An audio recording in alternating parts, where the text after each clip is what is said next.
And what I have done with today's topic, because this is something that I have been doing some research of my own about in the last 4 years, as well as teaching an undergraduate seminar last spring for a dozen students, and having a really terrific experience. It was truly the ideal seminar. They did the reading.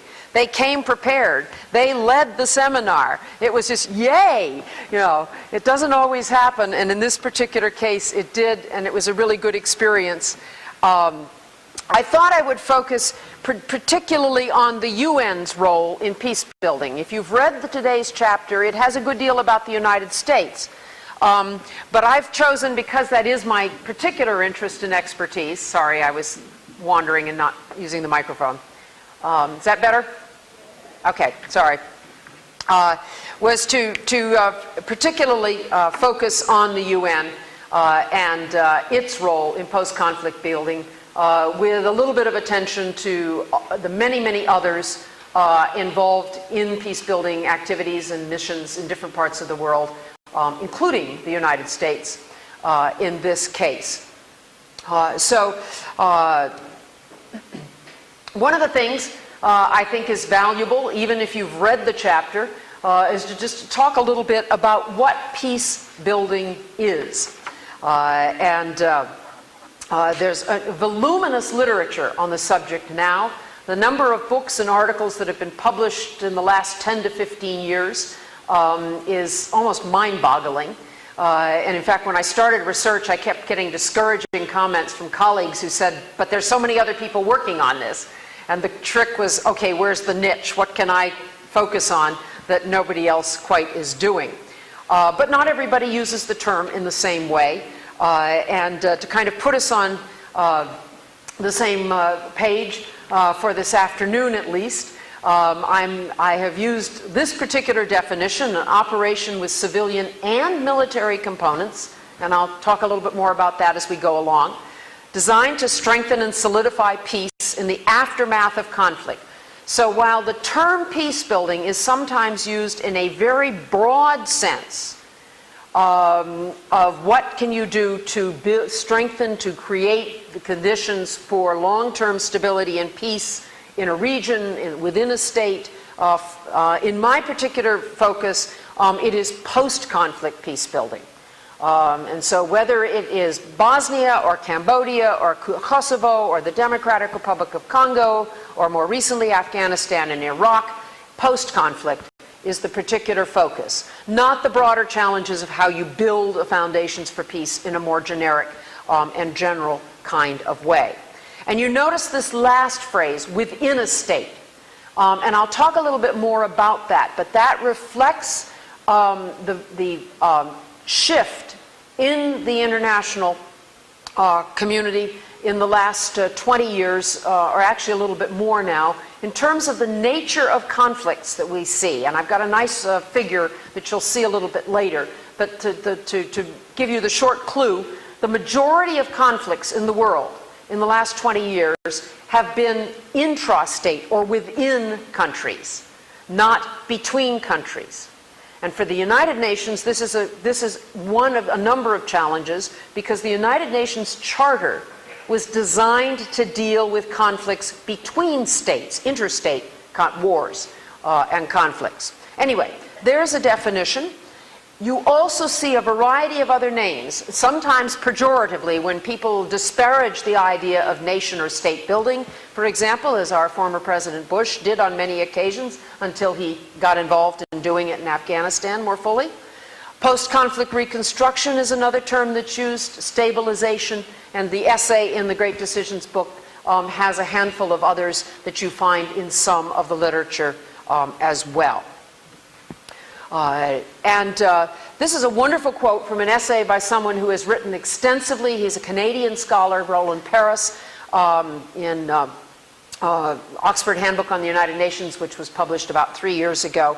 It talks about it as this vast, complex kind of life support, a nice phrase, to fragile states just emerging from conflict, a decentralized and at times chaotic system for reconstituting a peaceful civil society, effective governance, and economic life in war-torn states. Okay, this gives us a little bit idea what peace building is.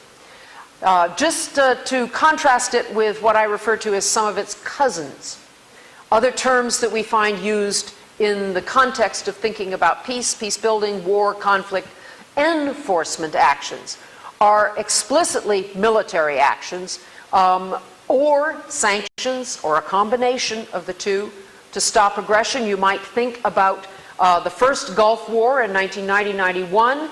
The United Nations slapped a whole series of sanctions on Iraq after its invasion of Kuwait, and then in November of 1990 passed the Resolution 678, which authorized the use of all necessary means, which is a code in UN Security Council context for the possibility of military action if it's deemed necessary. And about 2 months later, indeed, the United States and a coalition of many other countries began the military action against Iraq to enforce the Security Council resolutions calling on Iraq to leave Kuwait, to end its occupation, and indeed its declaration that Kuwait was an integral part of Iraq, not a sovereign independent state, which in fact it was, and a member of the United Nations. So that's enforcement. And throughout the 1990s and since then, the UN Security Council has approved sanctions in a record number of instances, everything from, again, Iraq, the sanctions that continued after the end of the war, all through the 90s and up through the U.S. invasion in 2003, and sanctions on a variety of others. Iran is the most recent country to be targeted and retargeted with various sanctions by the UN Security Council and, of course, by individual countries, the United States and others. Peacekeeping, the older term, invented in the early years of the Cold War, something that was not envisaged in the United Nations Charter, but was invented in the midst of the Suez Crisis to provide a means of emplacing lightly armed military forces. That's the key distinction. They go in lightly armed, not in an enforcement mode, but in a peacekeeping mode, always with the consent of parties, or usually with the consent of parties, to help maintain peace, often to monitor a ceasefire.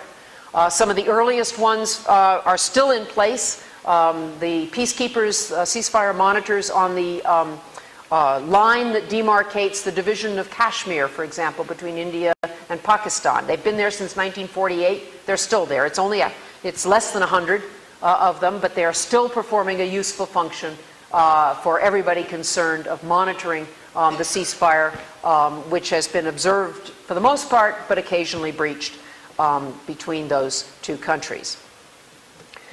The third term that one finds in this whole context is the term preventive diplomacy, which refers to diplomatic efforts, no surprise, to prevent the outbreak of armed conflict. And some would say, if you think about peace building in its much bigger sense, what you're trying to do is, of course, in part, not only to build the conditions for stable peace, but to prevent future conflicts.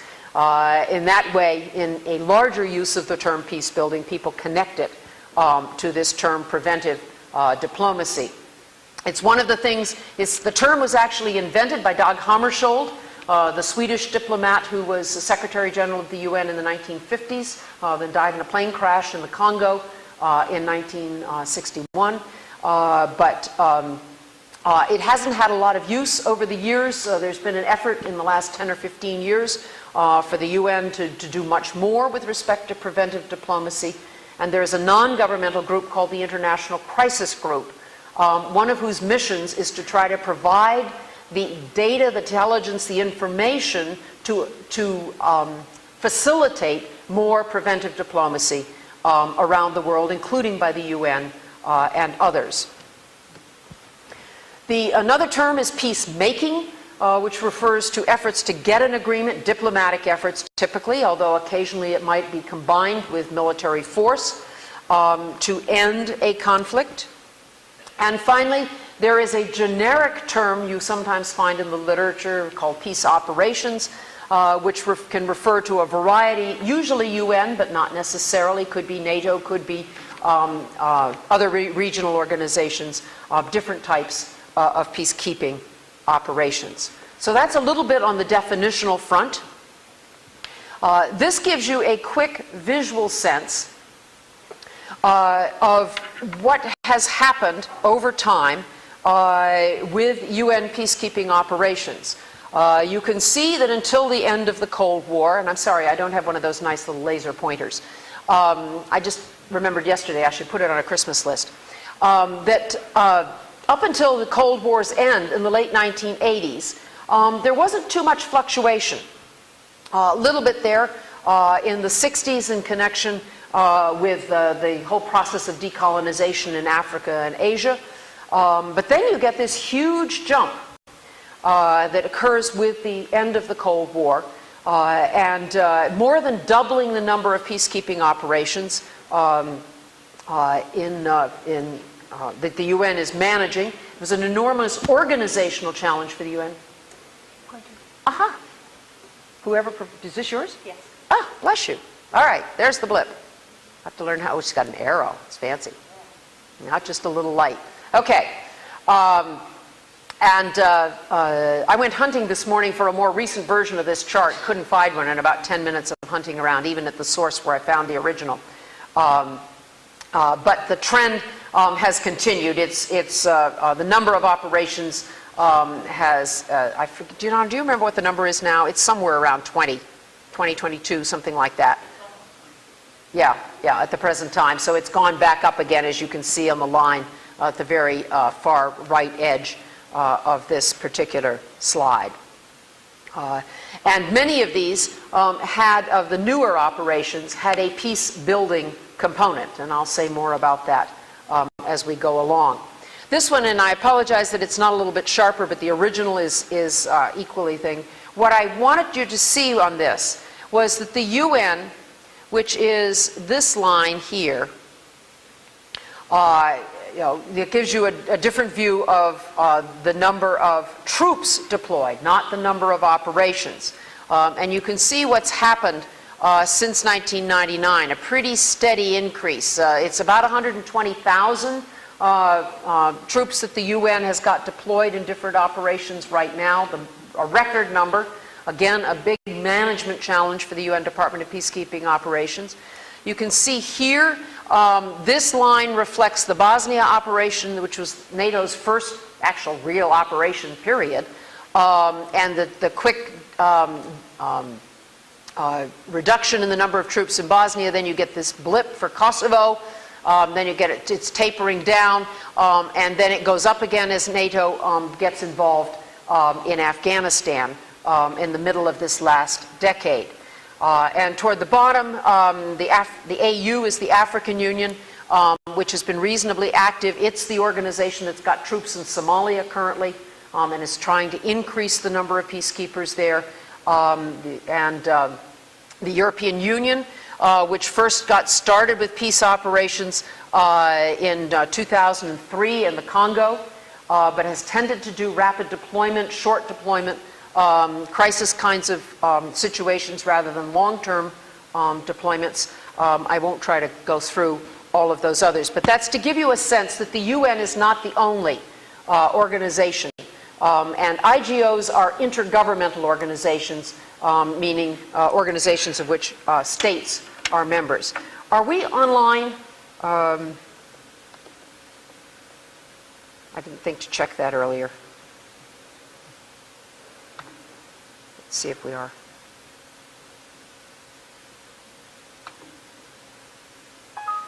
No. Okay.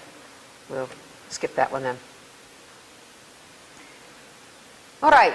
To give you a little bit of sense of what peace building is all about, remember that term complex that I used earlier in talking about what it is and how it's defined. There are a whole variety of tasks, and frankly, folks, what I've got up here is a simplified list. So much depends upon the particular context and what is needed in a given post-conflict situation. This is meant to give you a sampling and a grouping of different types of tasks. In the security area, one of the biggest sets of tasks is the demobilization and disarmament.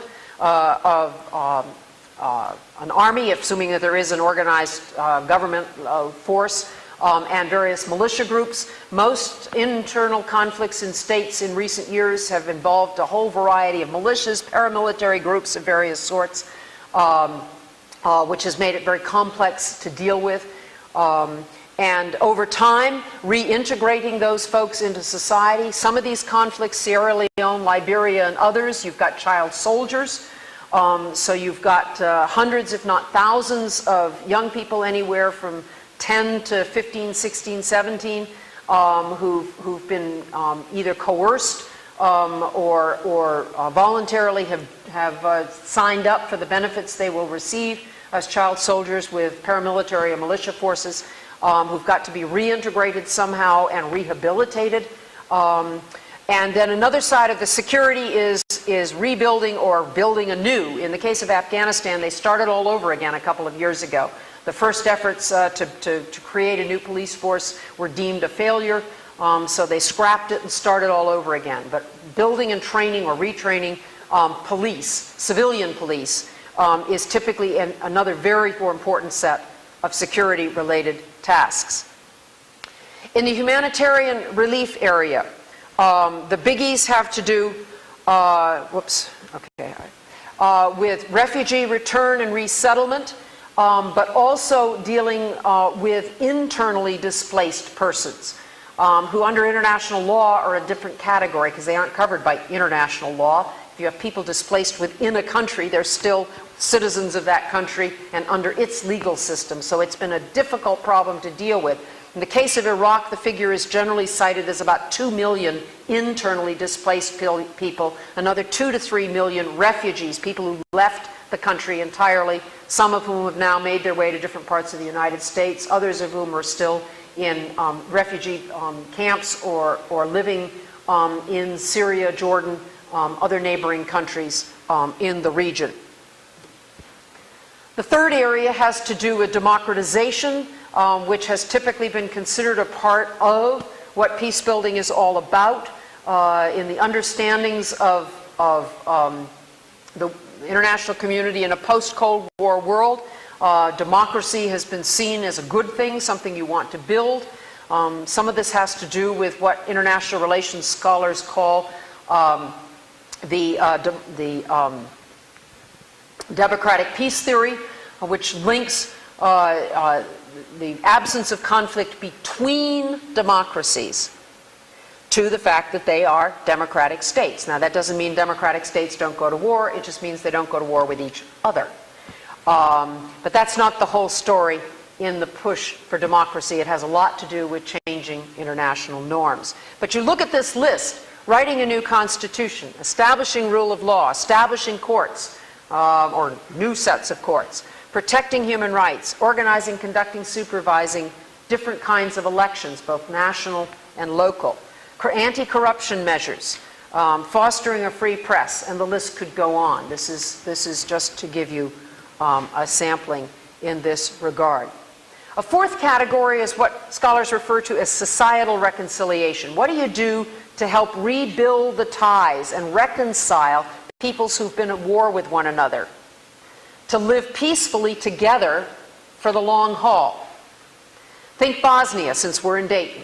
You know, Croatians, Serbians, Bosnian Muslims. How do you reconcile among those groups which have been at each other's throats and massacring each other, raping each other's women, and so on? And there were various things that have been used in different situations. In some cases, what are called Truth and Reconciliation Commissions, something that was first used in South Africa, then in Argentina after the dictatorship there, also in Northern Ireland. War crimes trials. It started with ad hoc tribunals for Rwanda and the former Yugoslavia. Now we have an international criminal court, but there's also been a separate tribunal for Sierra Leone and Liberia, as well as a special tribunal for Cambodia, and Iraq also has a special tribunal. People put in this category the need for protecting minority groups. In Kosovo, for example, where the majority of the population is Albanian, but there is a small minority of Serbs who have remained in Kosovo. How do you protect that minority? What kinds of protections can you build into its legal system? Or what can you do in terms of reconciliation among the groups that provides some protection for them?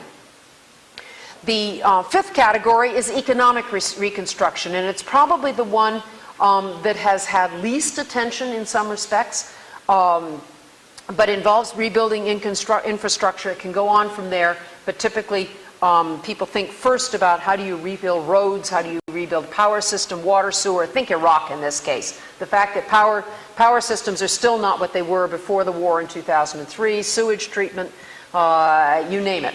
There's been a complete failure, or not a complete, but a significant failure to do the kind of rebuilding of infrastructure there that is needed if Iraq's going to get on its feet economically. Well, just to put some visuals with this, in East Timor, or Timor-Leste as it's known, here's a handoff from the trainers to a new local police force. UNHCR is the UN High Commissioner for Refugees, the umbrella organization for dealing with refugees worldwide, an organization that went created in the early 50s. People thought, well, this isn't going to be needed for very long. Wrong. We've had more refugees in the world in the last 20 years than at any time previously since World War II. There are lots of wonderful photographs of preparations for elections. You see on this left-hand side, this has to do with overseeing campaigning, that it's fair, and so on. You see here a presentation on what is voting all about. And I suspect all of you can call up a visual image in Iraq or Afghanistan of people coming out of the polls with purple fingers, right? Having voted for the first time in the post-conflict elections. Short picture here from the Sierra Leone Truth and Reconciliation Commission. It had not only a Truth and Reconciliation, but it has had a special tribunal which is still operating to deal with war crimes and crimes against humanity from the conflicts there in the 1990s.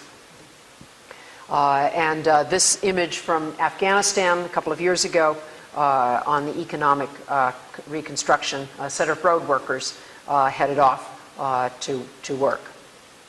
Just a quick, this is not a complete list, but it gives you, where has this taken place? And I'm going to say more about a couple of these in a few minutes. And the pictures gave you some other clues. But Namibia in Southwest Africa, Nicaragua, El Salvador, Central America, Cambodia in the early 90s, Bosnia still ongoing. You see the question mark there at the end. Kosovo still ongoing, another question mark.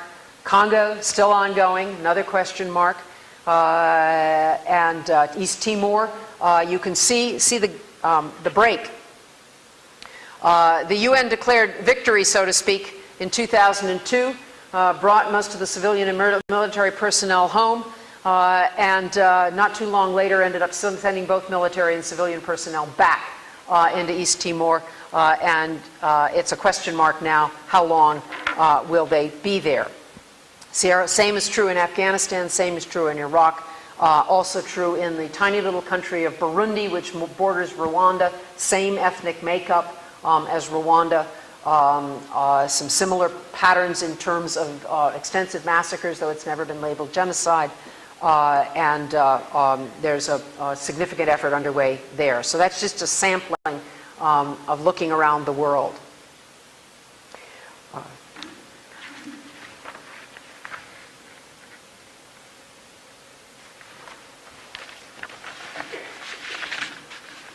Some of the challenges this has posed. I mentioned initially that the fact that the types of conflicts that we have seen in the post-Cold War era have been very different than what the United Nations was intended to deal with. And I refer to this as the obstacle that the article in the UN Charter that deals with, prohibits the UN from involving itself in any matters inherently within the domestic jurisdiction of member states. You might call that the sovereignty non-interference article.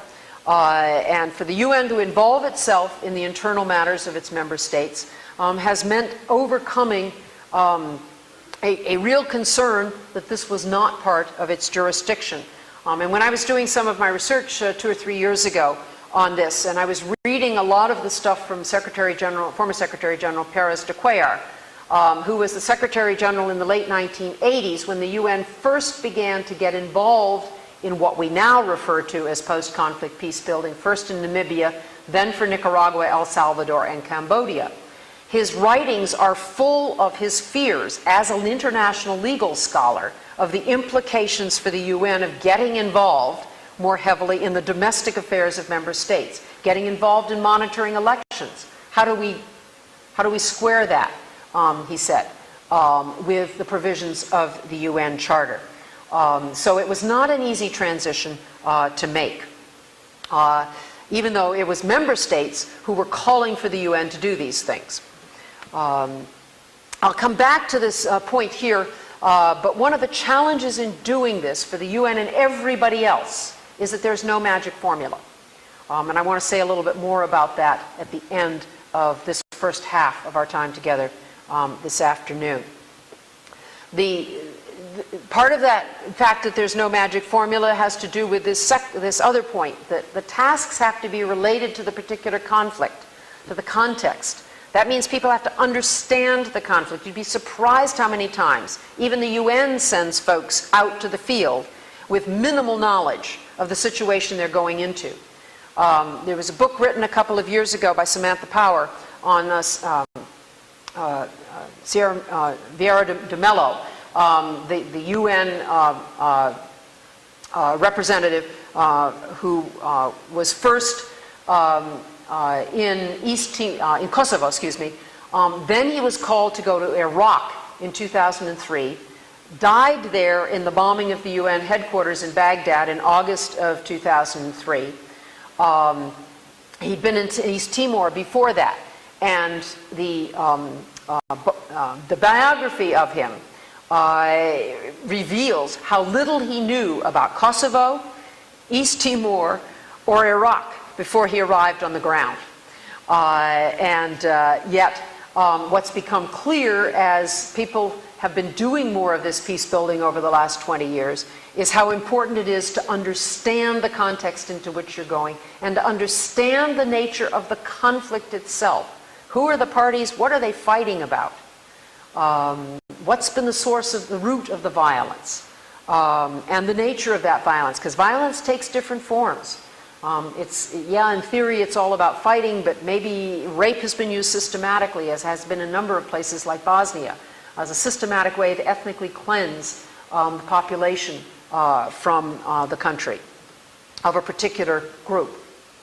One of the big challenges is the fact nobody does this alone, not even the UN.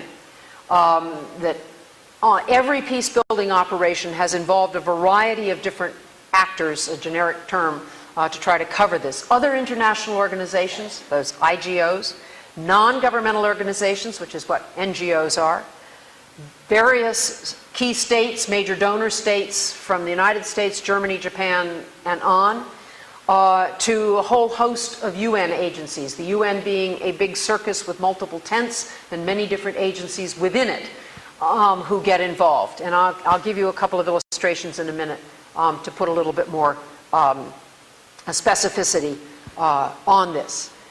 Another big problem is you don't do this overnight. This is not a quick fix kind of situation if you're really trying to build the foundations for stable peace. It's not a quick in and out. And this is something that people have had to learn. And how do you sustain commitment over time? How do you sustain the commitment of major donors, of those who have been providing troops, those who are providing civilian police, et cetera, et cetera. It's also very clear that a big challenge is being flexible. The UN's a big and old organization now. It's 65 years old. And old, big organizations are not very flexible, are they? They tend to be kind of lumbering, kind of fixed in their ways, lots of standard operating procedures. People don't veer from those procedures readily. The UN's no different than the Pentagon or other big, complex organizations. And yet, peace building inherently wants flexibility. It wants people both at the headquarters and in the field who can adjust, who can adapt. Things aren't working. Conditions aren't what you thought they were going to be. Things are changing. How do you adapt that to make the mission work, or certainly to work better? And then there's this open-ended question. When should it end? When do you declare victory and go home? What are the markers that you use? There's a huge debate in the scholarly community about what kind of guideline you use to decide that you've done all you can do, should do, and at what point, therefore, you pack up your bags and head home. Well, the example I'd like to use in this context, because it always rings true with Dayton folks, is our good old Dayton Agreement, which is 15 years old this next month. And hence the events of the Policy Forum and the celebratory dinner at the end of next week, which I would add my encouragement to consider coming. I don't know whether Donna mentioned the Bosnian Foreign Minister is going to be here, among others. And it's a chance for us and other participants to kind of look at what has happened there, what has not happened, and to assess that process and where the country is at this point 15 years out. But you see down the left-hand side a series of 7 different tasks that were laid out in the Dayton Agreement of things that needed to be done, and the agreement, formally or informally, designated who was going to be responsible. And you can see NATO got the military tasks. Everybody lost confidence in the UN at that point, so they decided they'd try NATO. Even though many of the folks were rehatted. The Brits, the French, the Dutch were all rehatted. They'd all been part of the UN force. They just put on blue berets rather than whatever NATO troops wear. Donna, what do NATO troops wear? They wear their own? Also blue? Also blue. So 2 different types of blue. All right. All right. The OSCE is the Organization of Security and Cooperation in Europe. An organization of European countries, East and West, formed in the mid-1970s. And frankly, it has become globally a go-to organization for organizing and monitoring elections. I heard actually this morning that there's a delegation from the OSCE who's going to observe our elections next week to see how we stack up. Some of you, if you are avid readers of the news and happen to be reading stories during the Russian elections a year or 2 ago, the Russians decided to put some very tight constraints on where the OSCE could go, how many observers it could bring into the country, and they simply said, it's not worth doing. You're not giving us enough freedom and flexibility to do the job as we know it needs to be done if we're going to be able to certify to the international community that your elections were reasonably free and fair. Human rights, you can see, got divided up among a number of different actors. The OSCE, the Council of Europe, the ECHR is the European Commission on Human Rights, the UNHCR is the UNHCHR, excuse me, is the UN High Commission for Human Rights, and then various NGOs like Amnesty International, Human Rights Watch, and so on. Refugees is more straightforward. The civilian implementation, they put in place this high structure of a high representative who's always been a European figure with an American assistant.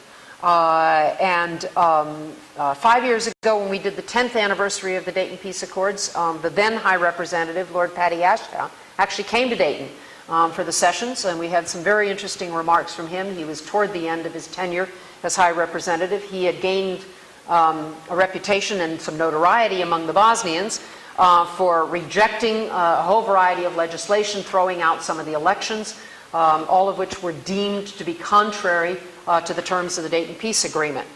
In fact, Ashdown was predicting at that time that they would be able to phase out the High Representative shortly. Well, no end in sight yet. We had actually hoped that the current High Rep would be here, but he's been called back to the region. He'll be in Washington next week and then back to the region before the events of the end of the week. The UN, you can see, got designated to do what was known as the International Police Task Force. That's training police. And then a whole bunch of actors, including the World Bank, the European Bank for Reconstruction and Development, and various non-governmental organizations doing economic reconstruction.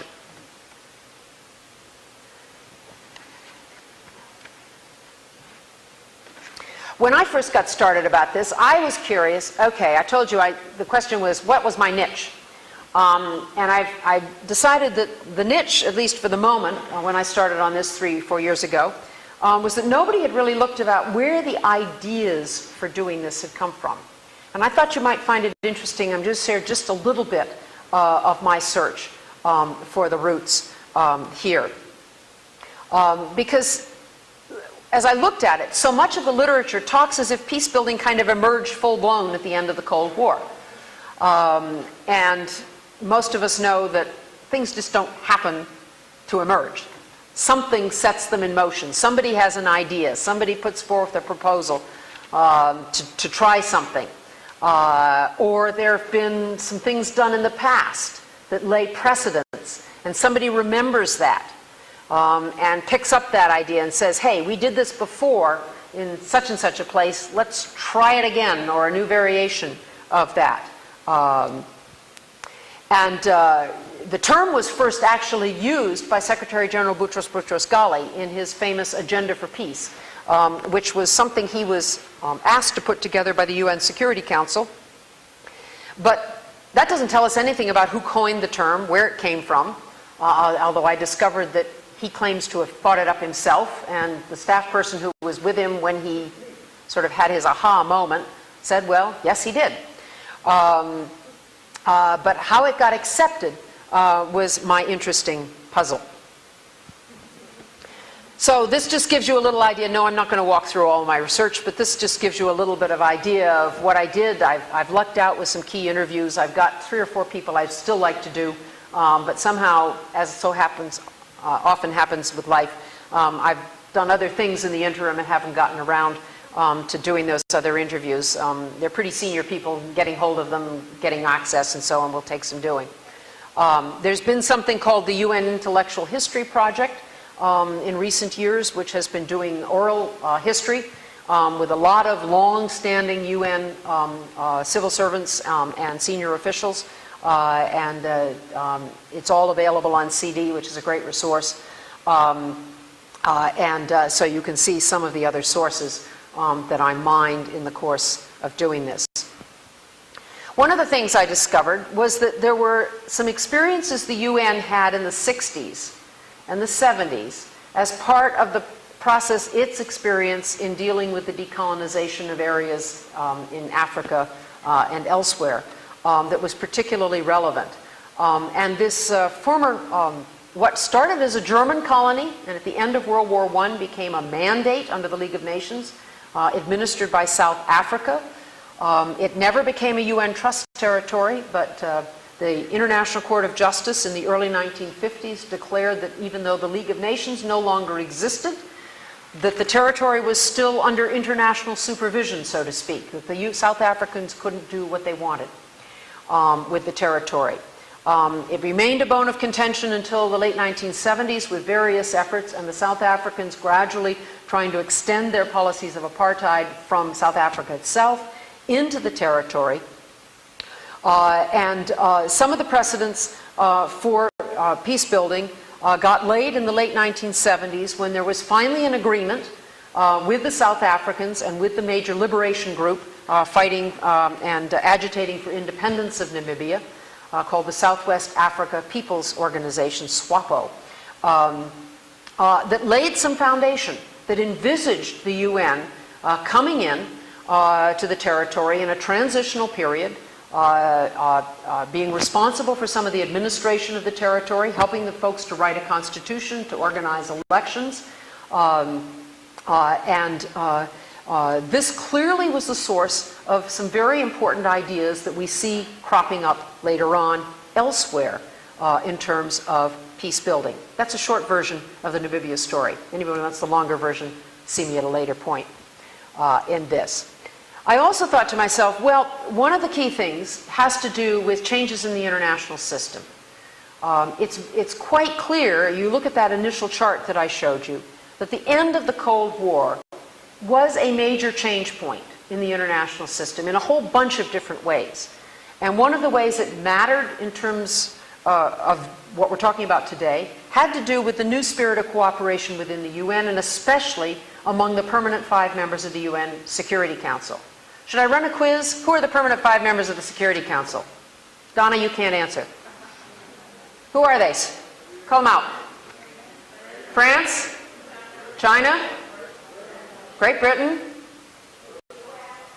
US, and Russia. Exactly. Okay, good. You passed. I told you there was no exam. Nice thing about these courses is no exam, but you passed the pop quiz. In any case, it was striking the degree of cooperation that emerged actually before the wall came down, before the Soviet Union dissolved. It was actually in 1987 that it first became apparent that there was a new spirit of cooperation among the permanent 5 members. And some things began to move with respect to the conflicts in Central America, with respect to Namibia, in ways that they had been unable to do previously. The other thing is this increase in intra-state conflicts, and also the phenomenon that's been new in the post-Cold War era of what we've dubbed weak and failing or failed states. Now, who's the signature example for a failed state? What comes to your mind if you're familiar with this term? What comes to mind? Somalia, absolutely. It's Exhibit A. Today, even 20 years after almost, the last government collapsed. Well, they've got a government now, but it's a government only of, what, Mogadishu or some districts of Mogadishu at this point. Well, I told you there was another chart, and this one is really graphic in this respect in showing what has happened to conflict. You see that the interstate conflict is this yellow. And look what's happened to within state competition and conflict and war. The third category is colonial wars. I'm not sure how clearly it reads out there. And clearly, since we are down to nothing more than a couple of islands that are still considered colonies, that's a category that has petered out pretty much in this respect. So this, I think, nicely brings home, for me at any rate, this dramatic shift in the nature of conflict and what we're dealing with beginning at the end of the Cold War. It doesn't clearly begin at the end of the Cold War. It's clearly been going on for a while, but it becomes much more a focus of attention at the Cold War's end. Some other things I discovered about changes in the international system. Changing norms. One of the things that happens in the 80s is a much more shared sense in various parts of the globe that there's a right to democracy and that peoples everywhere have this right. And you see the phenomenon of the end of dictatorships in many Latin American countries in the 1980s and the emergence of new democratic governments in those countries. And of course, with the fall of the wall, you see the creation of democratic governments in several of the countries in Central and Eastern Europe. And you see a similar trend, though somewhat lesser degree, in Africa and parts of Asia. But you also see this other trend, which is a greater willingness to accept certain types of international interventions within states. So in other words, in contravention of that Article 2 of the UN Charter. And here you get one of the things talked about in your essay for today has to do with this so-called responsibility to protect, the norm of intervening in humanitarian crises, which is widely accepted, but I would underline not universally accepted. There are a lot of developing countries that worry about this being a license to major developed countries to invade, occupy, take action within their countries that they don't want to see happen, so they've been reluctant. Even though the World Summit of the UN General Assembly in September 2005 endorsed the responsibility to protect and the right to intervene in humanitarian crises, there's still some reluctance. And then in addition, widespread acceptance since about 1992 when the UN first created an office for managing election monitoring and supervision. of the UN playing a role, but also other organizations such as those I mentioned in some of the earlier. I also discovered that there are some key people who've made a difference. Among them, 2 secretaries general who stand out in the last 20 years. One of them, Pérez de Cuellar, on the top there, who laid the foundations and who oversaw decisions for path-breaking operations in Nicaragua, El Salvador, and Cambodia.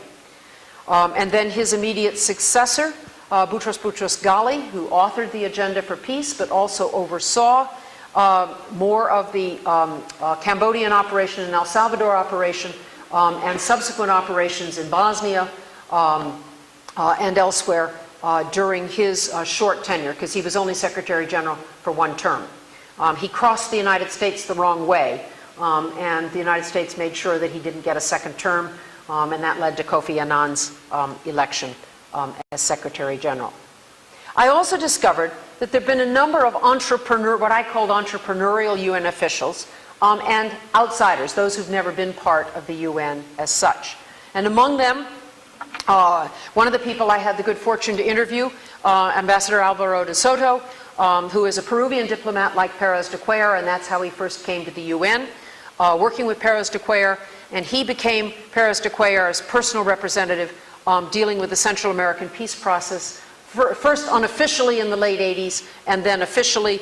And in reality, what he told me is, even though his job title and tasks changed, he continued to sort of keep involved informally in overseeing the implementation of the peace-building provisions in El Salvador, which were particularly path-breaking because it was the first case in which the UN, the peace agreements and the UN got involved in monitoring human rights and putting in place protections for human rights. The UN had a Truth and Reconciliation Commission active there for a short period after the end of the war, and that was a signature part of that particular experience. The other person whom I was intrigued by was Gareth Evans, who, as you can see, was a Foreign Minister of Australia for 10 years, has had a number of other roles since then, but it was his idea to get the UN and the international community involved in implementing a peace agreement in Cambodia that enabled the parties to Cambodia's long-running conflict that began actually with the American bombing in Cambodia in May of 1970, then went to when the Khmer Rouge came in 74, 75, the Vietnamese invasion in 78, and finally you get the Paris Peace Agreement in 91, and the provisions for the UN essentially to come in and take over the country for a period of about 18 months and do a whole bunch of those peace-building tasks in that period. So I found him kind of an interesting individual.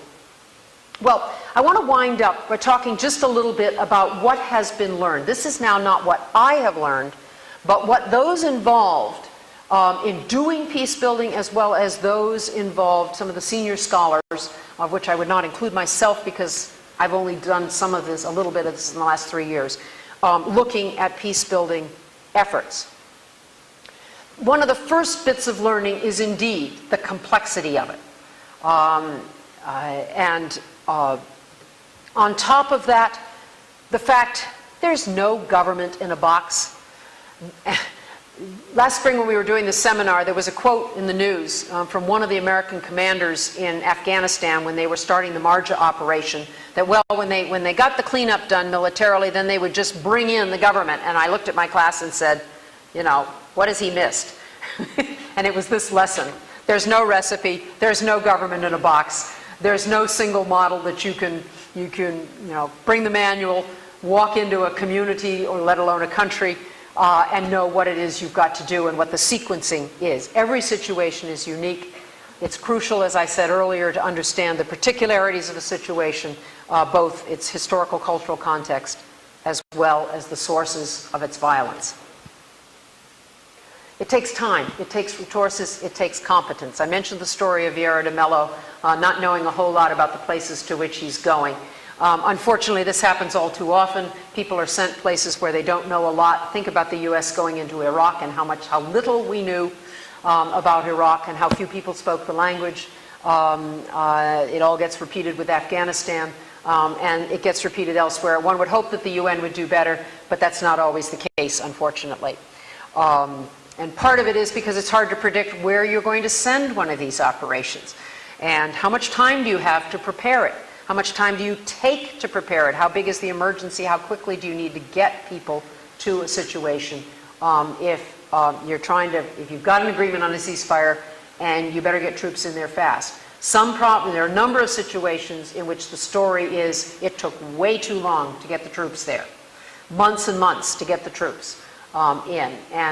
And the flaws in the whole process are, at least in part, then traceable to that slow deployment of forces.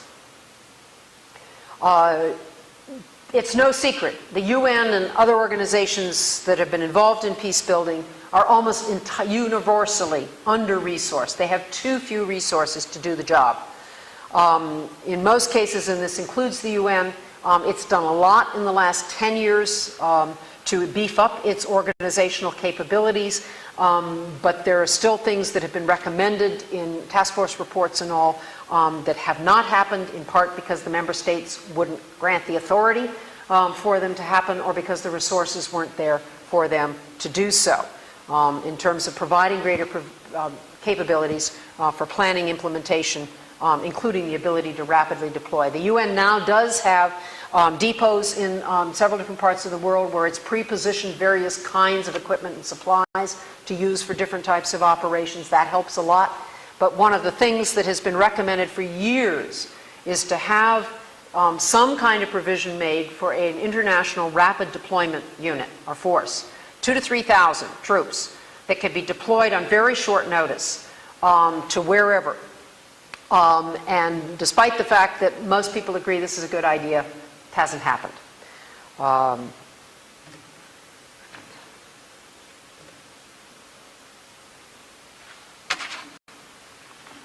This point comes particularly out of my own work, the value of leadership, but also the work of some other scholars who've looked at what's happened both at headquarters and in the field with UN operations.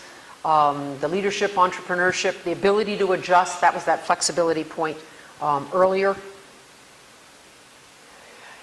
The UN and other organizations, but because the UN has done so much of this, you can zero in on it primarily, has had particularly difficulty. You can't recruit police the way you can military units. You can ask countries, we need a company to do this, a battalion-sized unit to do this, etc. And put the call out and ask for countries to indicate who's willing to provide the battalion, company, whatever, with those capabilities. Civilian police, there isn't the same capability. National governments, in many cases, of course, our country doesn't have a national police unit force. Some countries do, and that makes it perhaps somewhat easier for them to offer 100 police trainers, for example. But it's much more difficult, the long and the short of it is, whether you're talking about police, judges, prosecutors, jailers, other kinds of specialized positions, to recruit in sufficient numbers. And in almost every case of peace-building operations, if they've been lucky, it's taken months, if not years, to get enough people there. And in most cases, they've never gotten enough to deal with the situation. One of the things, and this is becoming increasingly evident, I think, as time has gone on, in different operations, it's now becoming very evident in Afghanistan with the heavy US and NATO presence there. There is an enormous negative effect of having large numbers of international aid and military personnel coming into a country. It disrupts the economy, it distorts it, there's much more probability of corruption, and many of these countries have high levels of corruption to start with. It tends to create dependencies, which are hard to end. It can lead to unemployment for locals because the international groups tend to hire more of their own because they know their capabilities, they trust them more, rather than trying to train the locals. And so you get a vicious cycle going in the situation. And finally, my point about the uncertainty of knowing when to end a peace-building operation. And coupled with that, and this was a point that my class had a long debate about toward the end of our semester together in the spring, the debate about how much can outsiders really do in these situations. When you look back at that slide about what is peace building all about, what are the different types of tasks, then think about, well, democratization, promoting human rights. How much can outsiders do of that versus how much has to be owned and done by the locals themselves?